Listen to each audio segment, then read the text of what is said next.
उर्मा group, जो सोचता है वो करता है। आपके अपने सपनों का आशियाना। 2024 के लोकसभा चुनाव की घोषणा होने के साथ ही ये जोड़ घटाव शुरू हो गया कि 2019 में जिस तरह से लोगों ने वोट किया था और जिस तरह की लड़ाई थी, उसमें 40 में से 39 सीटें जीत करके कहीं ना कहीं एनडीए का अपर हैंड था। लेकिन इस बार परिस्थितियां बदली हुई थी।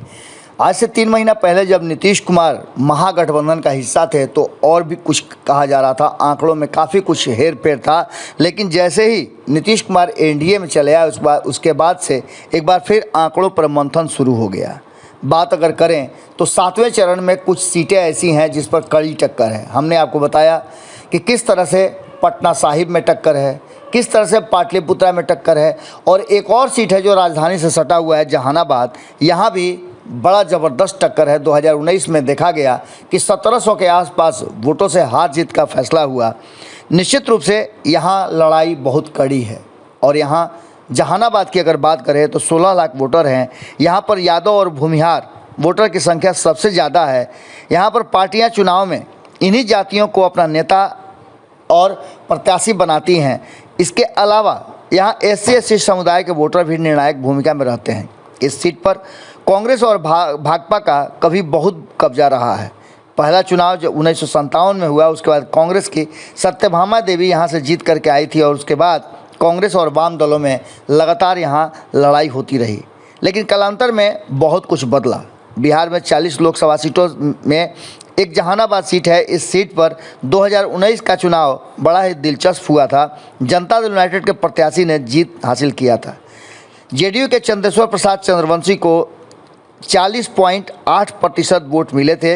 वहीं दूसरे नंबर पर रहे राष्ट्रीय जनता दल के सुरेंद्र प्रसाद यादव यहाँ 40.6% मतों से को प्राप्त किए थे, लेकिन उनकी जीत नहीं हुई थी। लगभग 1700 के आसपास वोटों से उनकी हार हो गई थी। लगातार कांटे की टक्कर में अंतिम राउंड तक रोमांचक बना रहा। कौन जीतेगा कौन हारेगा, और उसमें राष्ट्रीय जनता दल की हार हुई थी। अगर वोटों की बात करें तो 2019 में जनता दल यूनाइटेड के चंदेश्वर प्रसाद चंद्रवंशी को 3,35,584 वोट मिले थे। वहीं राष्ट्रीय जनता दल के सुरेंद्र प्रसाद यादव को 3,33,833 वोट प्राप्त हुए थे। इसके साथ साथ राष्ट्रीय समता पार्टी सेकुलर के अरुण कुमार, जो पूर्व सांसद भी यहाँ से रह चुके हैं, उन्हें 34,558 मत प्राप्त हुए थे। तो वहीं भाजपा की कुंती देवी को 26,000 वोट प्राप्त हुए थे। इसके साथ साथ आपको बताएं चौथे स्थान पर जो रही थी, इस सीट पर कुल 13 प्रत्याशी मैदान में थे। लेकिन इस चुनावी रणनीति में एक सबसे महत्वपूर्ण भूमिका भूमिहारों का रहा है। हमने शुरू में ही आपको बताया कि यहाँ निर्णायक भूमिका में यादव और भूमिहार होते हैं, लेकिन इस बार भी चंदेश्वर प्रसाद चंद्रवंशी को मैदान में उतारा गया है। तो क्या चंदेश्वर प्रसाद चंद्रवंशी, जो पिछले 2019 के चुनाव में जहां भारतीय जनता पार्टी और राष्ट्रवाद का लहर चल रहा था, वहां मात्र 1700 वोटों से जीत हार का फैसला हुआ, इस बार क्या होगा? क्या यहां के 16 लाख वोटर, यादव और भूमिहार वोटरों की संख्या जो जहां सबसे अधिक है, यही फैसला करेंगे? एक तरफ जहां यादव खुद ही खड़े हैं तो दूसरी तरफ भूमिहार से भी कई उम्मीदवार यहां से अपना ताल ठोक रहे हैं। लेकिन इन सब के बावजूद जो मेन है वो ये है कि यहाँ के भूमिहार भी चाहते हैं कि यादवों का वर्चस्व नहीं बने, उनके लिए रास्ता बना रहे।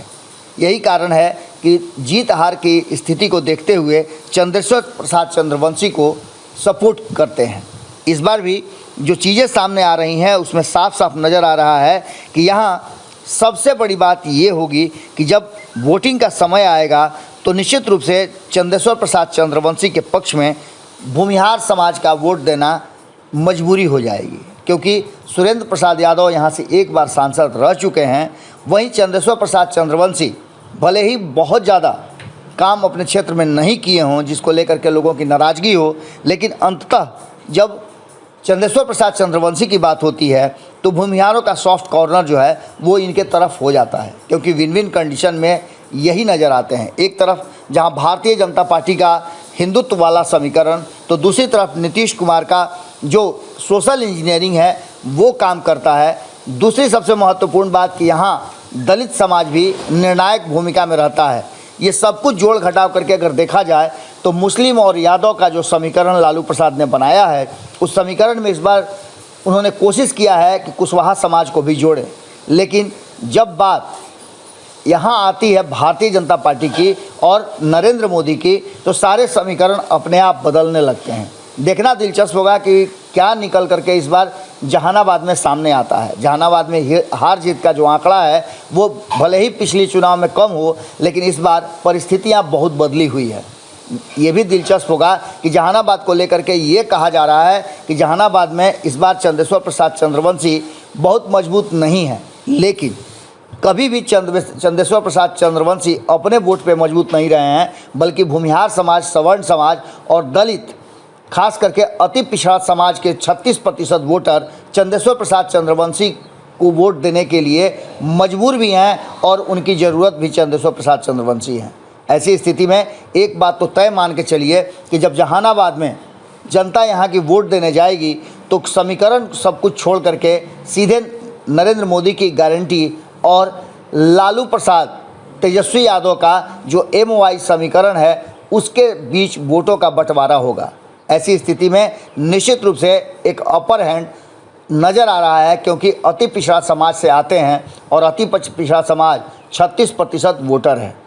इस ऐसी स्थिति में एक बात तो साफ नज़र आती है कि जहानाबाद की लड़ाई कड़ी जरूर है, लेकिन चंदेश्वर प्रसाद चंद्रवंशी जो वर्तमान वहाँ के सांसद हैं उनकी स्थिति बहुत ही अच्छी नज़र आ रही है। देखना होगा कि इस बार कितना टक्कर दे पाते हैं सुरेंद्र यादव।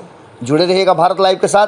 भारत लाइव की टीम हर लोकसभा क्षेत्र में पब्लिक ओपिनियन के साथ साथ भीतर से भीतर जाकर के लोगों से बात कर रही है और उसके आधार पर हम लगातार ये बता रहे हैं कि कहाँ किस तरह की विन विन कंडीशन है। जहानाबाद में भी लगभग स्थिति वही बनी हुई है। भूमिहार समाज के लोग भूमिहार को खोज तो रहे हैं, लेकिन इसके साथ साथ वो इस बात को लेकर के भी फैसला करने के लिए मजबूर हैं कि वो सुरेंद्र यादव को वोट करेंगे या फिर NDA गठबंधन के ऐसे कैंडिडेट को करेंगे जो नरेंद्र मोदी को प्रधानमंत्री बनाने के लिए चुनाव लड़ रहा है।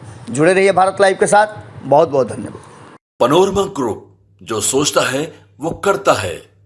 अगर ये वीडियो पसंद आई और वह बिहार के राजनीति और बिहारियत से सरोकार रखेनी तो सब्सक्राइब बटन दबा के चैनल के सब्सक्राइब कर ली। ओजे एगो घंटी बा, ओकरा बटन दबा देला से कुल सटीक और मारक खबर रुआ मुफ्त में मिल जाई। अगर रुआ पत्रकारिता के हमनी के नया प्रयोग में सहयोग कर चाहतानी तो ज्वाइन बटन दबा दी। पेटीएम नंबर नोट कर ली 9386816700। धन्यवाद।